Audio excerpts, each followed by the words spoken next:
Hi guys, it's Jess from Honest Fiction, and welcome back to my channel. In today's video, I am going to be sharing my top 10 favorite books of 2023.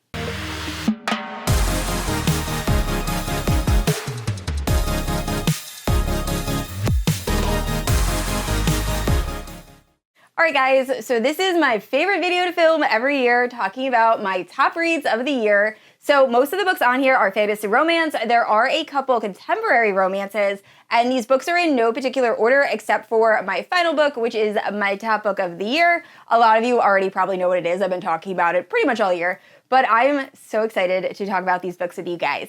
Now, if you're unfamiliar with my channel, I post new videos every Wednesday and Sunday. If you haven't yet, please like and subscribe. You can also hit that notification bell to be notified whenever I post new bookish content. You can also check out my Instagram and Goodreads, both linked down below. With all that out of the way, let's talk about my favorite books of the year. And starting off with my most recent 5-star read, we have Scorched Roses by Carissa Broadbent. So this is set in the same world as the Crown of Nyaxia series. However, it can be read as a standalone, and I highly, highly recommend the audio. This book was phenomenal. I don't know how the author was able to make a romance in a novella feel slow burn, but somehow she accomplished it, and I loved this romance. I also just love the overall story so much. So the story is following Lilith, and she is this human girl that after she is born, her parents realize that she is probably going to die of this disease. We're not exactly sure what it is, but she's kind of just waiting for her eventual death. Like, she knows it's like right around the corner. But on top of this, her entire community has been cursed by this vengeful god that she has to watch her family and loved ones just slowly withering away into dust. So she is determined to find a cure for this curse before she passes away. So she realizes that there is a vampire, and his name is Vale, and he has moved in to an area that's kind of close to the town. So she goes to Vale and asks for an exchange. She will give him 6 magical roses if he will give her 6 vials of his blood, because she believes vampire blood might hold the key to solving this curse. And the story goes from there. And like I said, the romance is epic. I just loved them so much. This book is a masterpiece. So highly recommend. If you're a fan of fantasy romance and you want to give a novella a shot, definitely pick this up.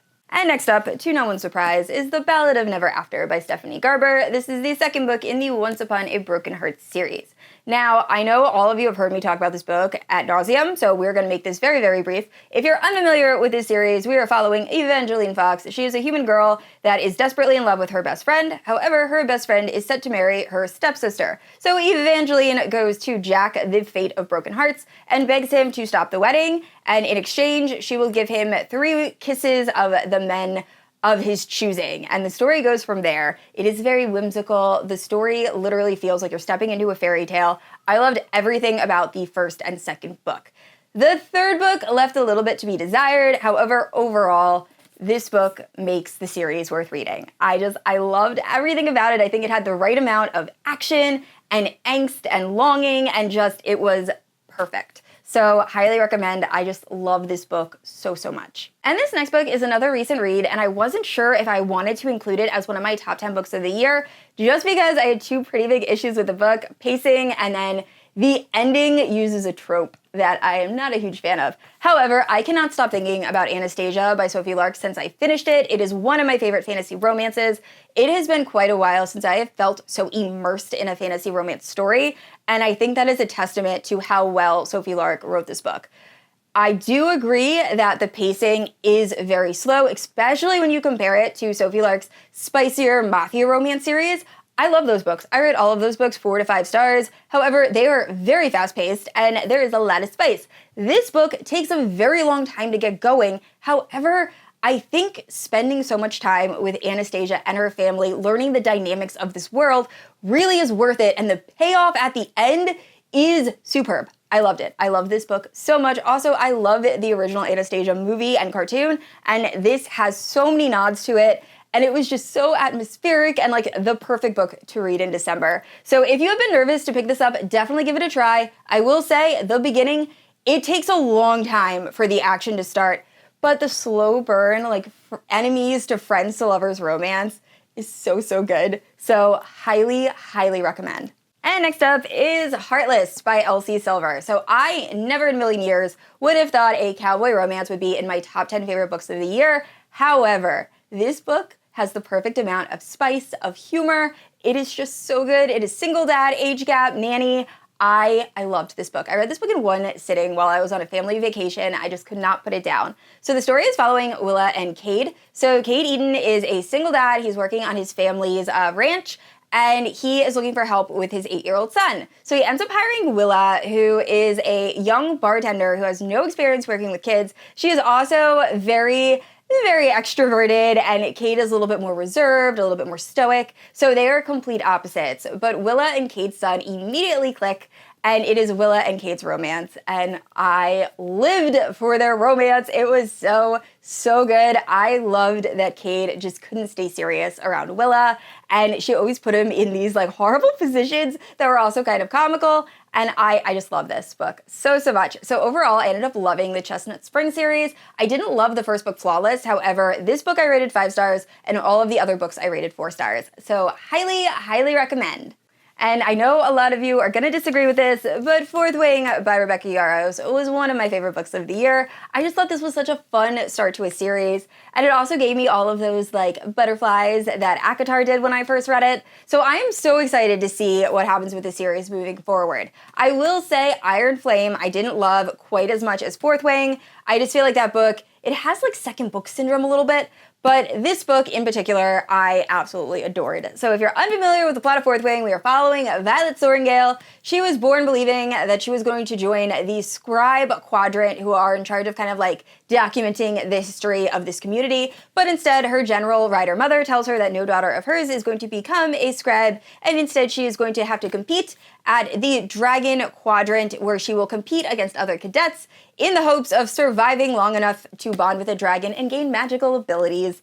And I love this. It has dragons, it has enemies to lovers, it has magical abilities. I loved everything about this. It was so good. So my one critique with this is it does feel a little bit YA minus the spice. There are like open door spice scenes, so it's not intended for younger audience. However, some of the characters, they just felt like they were teenagers, like they made a little bit of like impulsive decisions. But overall, I love this book, and if you have not picked it up yet, I highly recommend. And next up, I'm kind of cheating, but the entire Perfectly Imperfect Mafia romance series from book 1 to book 5, because that's as far as I've read. I have given all of these books 4.5 or 5 stars. It is my favorite Mafia romance series of all time. These books are perfection. So all of the books feature either disability or chronic illness representation. They also are all fairly short, like you can definitely read them in one sitting, but the romances are just like so powerful, and you fall in love with the characters, which I feel like is very hard to do in such a short amount of time with these books, but somehow this author is able to make it happen. Book 5, I think so far, has been my favorite, but all of them are just absolutely amazing. So if you are starting out with Mafia romance and you kind of want to give it a try, I feel like this is a great starter series just because it is kind of like Mafia romance light. There's not a lot of like really dark subjects. It is a little dark, so check trigger warnings, but nothing too upsetting. So definitely give this a shot. It is one of my absolute favorites. And this next book is responsible for the most emotional damage I've ever had while reading a book, and that is Keeping 13 by Chloe Walsh. This book made me ugly cry more than any other book I have ever read. I was sobbing.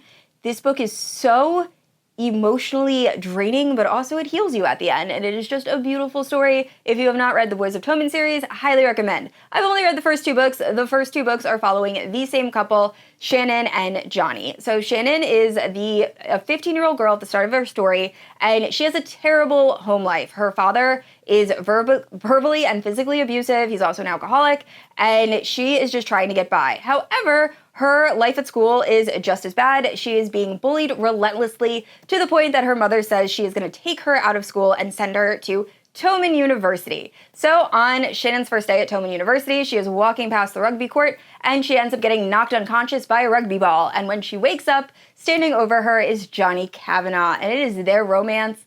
And it is so unbelievably beautiful. So I had some reservations about picking this up just because I don't love high school romances. I feel like typically you can age those characters up to college and they're just as good.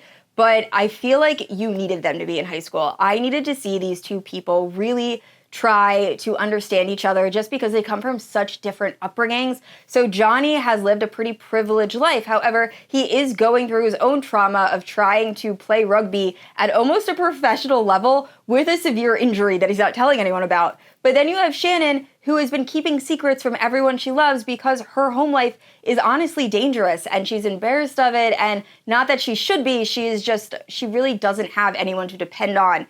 And their romance is so unbelievably beautiful. So I loved this second book. I loved the first book as well, but the first book really kind of sets everything up for this second book.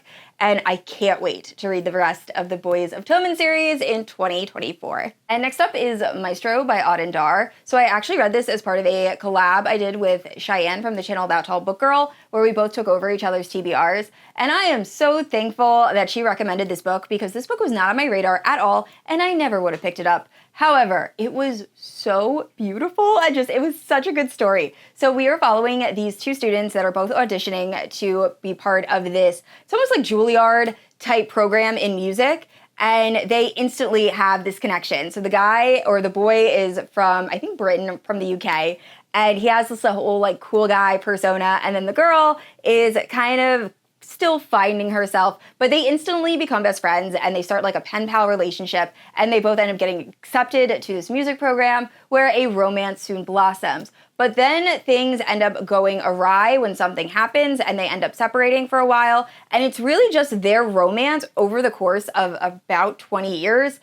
And they go through it. I have never wanted characters to get an HEA as much as I did at the end of this book, and I didn't understand how that would even happen with everything that goes on. It is a wild ride, but also completely addicting.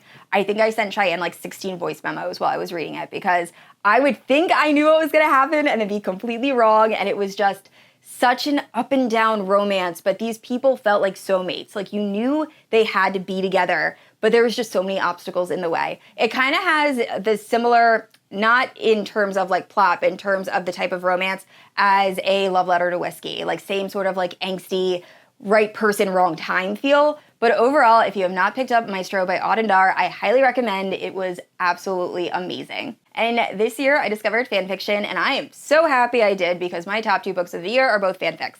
So first up we have Love in a Time of Zombie Apocalypse. I read this as part of the fanfiction readathon. It's hosted by Jen from the Book Refuge, and I am so thankful she asked me to be a co-host because I loved this book so much, and it was really intimidating. It is crazy long, but it was also so good. So Love in a Time of a Zombie Apocalypse is essentially what would happen if a zombie virus was released upon the world and all of the magical folk had to come out of hiding to work with the humans to stop this zombie virus from killing everyone. But also there are still dark wizards out there that are trying to kill the humans, and the humans don't always trust the wizards because there are those dark wizards that are trying to kill them. So trying to differentiate between the good wizard and the bad wizard doesn't always work well. And also there's just zombies running around killing everybody. It was such a wild but amazing story, and it was almost my #1 book of the year. Especially when I first finished it, I just couldn't stop thinking about it. So yeah, I loved Love in a Time of a Zombie Apocalypse and highly recommend. It is so well written and just the action never stops. And my top book of 2023 is Manacled by Senlinyu. I loved everything about this book. It is so unbelievably dark, but also emotional, and the romance is unbelievably intense. Like, that's the best word I can find to describe it. It is the most intense romance I've ever read. So if you're unfamiliar with Manacled, we are following Hermione Granger, and it's essentially what would have happened if Voldemort had won the war against the Order of the Phoenix, Harry Potter was killed, and Hermione was put into a sensory deprivation chamber and held there for years, and when she finally emerges out of it, she finds out that Voldemort has started a magical breeding program, and she is going to be given to Voldemort's High Reeve in the hopes that Voldemort's High Reeve will impregnate her and they will have a magical baby. So we find out that the High Reeve is actually Draco Malfoy, and it is Hermione and Draco's romance, and they needed an HEA at the end of this. Like, I was almost towards the end and I was going to DNF this book if they didn't get an HEA, because I was so invested in this couple. Now, it is dark. I've actually recommended a few of my friends read this, and a few have said I didn't really tell them how dark it was. It is very dark. I have a spoiler-free vlog of me reading this book, if you want to check that out, where you can kind of see my first reactions to some of the violence that happens. on page and in detail. However, I just feel like you want these two people to overcome all of these obstacles in order to be together. And it's really hard to do this without spoiling anything, but this book is magical and is definitely my favorite book of the year and probably one of my favorite books of all time. It was just absolutely amazing. So if you read any book from this video, please pick up Manacled by Senlinyu. You can find it on the website Archive of Our Own, and I'll have it linked down in the description below. All right, guys, those were my top 10 favorite books of 2023. Please let me know down in the comments below, what was your favorite read of the year? I am so excited to see what you guys say. And I said this already, I post new videos every Wednesday and Sunday, and if you haven't yet, please like and subscribe. I will see you all next week. Bye.